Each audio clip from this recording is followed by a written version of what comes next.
ಇಂದು ಕೋಲಾರದಲ್ಲಿ ವಿಶೇಷವಾದ ದಿನ. ಇವತ್ತು ಎಲ್ಲ ಹಿರಿಯ ಕನ್ನಡಪರ ಸಂಘಟನಾ ಮುಖಂಡರ ನೇತೃತ್ವದಲ್ಲಿ ಕೋಲಾರ ಜಿಲ್ಲೆಯಲ್ಲಿ ನೂತನವಾಗಿ ಇಂದು ಕೋಲಾರ ಜಿಲ್ಲಾ ಕನ್ನಡಪರ ಸಂಘ ಒಕ್ಕೂಟ ಅಂತ ಸಂಘ ನಿರ್ಮಾಣ ಮಾಡಿದ್ವಿ. ನಮ್ಮೆಲ್ಲ ಹಿರಿಯ ಹೋರಾಟಗಾರರ ಮುಖಂಡತ್ವದಲ್ಲಿ ಈಗಾಗಲೇ ಏನು ರಾಜ್ಯ ಮಟ್ಟದಲ್ಲಿರ್ತಕ್ಕಂಥ ಜಿಲ್ಲಾಧ್ಯಕ್ಷಗಳಾಗ್ಬೋದು, ಸಂಸ್ಥಾಪಕ ರಾಜ್ಯಾಧ್ಯಕ್ಷಗಳಾಗ್ಬೋದು ಎಲ್ಲ ಒಗ್ಗೂಡಿಸಿ ಈ ಒಂದು ಜಿಲ್ಲೆಯಲ್ಲಿ ಒಂದು ವೇದಿಕೆ ನಿರ್ಮಾಣ ಮಾಡಿದ್ವಿ.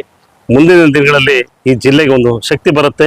ಕನ್ನಡದ ವಿಚಾರವಾಗಿ ಈಗಾಗಲೇ ಗಡಿಭಾಗ KGF ಆಗ್ಬೋದು, ಮುಳಬಾಗಿಲಾಗ್ಬೋದು, ಈ ಒಂದು ಪರಭಾಷಿಗರ ಪ್ರದೇಶ ಏನಿದೆ ಅಲ್ಲಿ ನಮ್ಮ ಹೋರಾಟಕ್ಕೆ ಒಂದು ಶಕ್ತಿ ಆಗುವಂಥ ಕಾರ್ಯ ಇವತ್ತಾಗಿದೆ. ಆ ದಿನದ ವಿಶೇಷದಲ್ಲಿ ಇವತ್ತು ಏನಪ್ಪ ಅಂತಂದರೆ ನನ್ನ ಹುಟ್ಟುಹಬ್ಬ ಸಹ.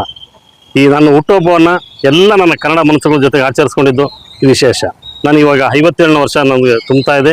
ಈ ಒಂದು ಸಂದರ್ಭದಲ್ಲಿ ನಾನು ಸುದೀರ್ಘ 35 ವರ್ಷಗಳ ಕನ್ನಡದ ಹೋರಾಟದಲ್ಲಿ ತೊಡಗಿಸ್ಕೊಂಡಿದ್ದು ಈ ದಿನ ವಿಶೇಷವಾಗಿ ನಾನು ಎಲ್ಲ ಕನ್ನಡದ ಹೋರಾಟಗಾರ ಜೊತೆ ಹುಟ್ಟುಹಬ್ಬನ ಆಚರಿಸ್ಕೊಂಡಿದ್ದು ನನ್ನ ಪುಣ್ಯ, ನನ್ನ ಸೌಭಾಗ್ಯ. ಆ ತಾಯಿ ಭುವನೇಶ್ವರಿ ನನಗೆ ಇನ್ನೂ ಹೆಚ್ಚಿನ ಶಕ್ತಿ ಆರೋಗ್ಯ ಕೊಟ್ಟರೆ ನಾನು ಸದಾ ನಾನು ಉಸಿರಿವರೆಗೂ ಕನ್ನಡ ಸೇವೆ ಮಾಡ್ತೀನಿ ಅಂತ ಈ ಸಂದರ್ಭದಲ್ಲಿ ತಿಳಿಸ್ತಾ ಇದ್ದೀನಿ. ನಮಸ್ಕಾರ.